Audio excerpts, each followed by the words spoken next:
Hi, and welcome to Simply Learn Stuff. In this video, we will be looking at an overview of Excel.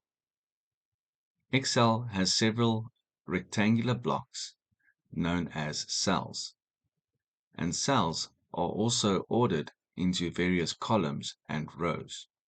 A column is the vertical representation of these cells, and they are labeled with letters starting from A and continuing past the letter Z.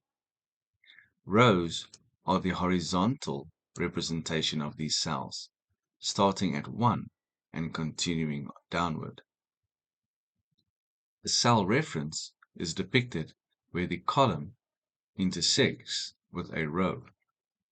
Where the two columns and rows intersect, that would be your cell reference, in this example, D8.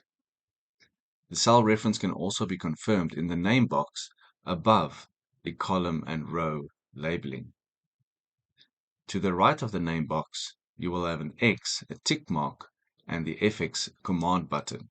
The X and the tick mark will be a cancel and accept button for when information is typed into the Excel. And the FX command button is to open up the insert function helper, which will be explained in future videos. To the right of the FX command button is the formula bar, and the formula bar simply displays the information that is currently contained in a cell.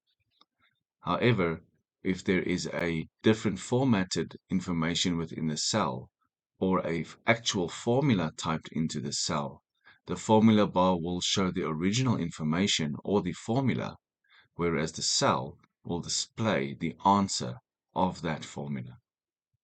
I trust you found this video useful, and see you in the next.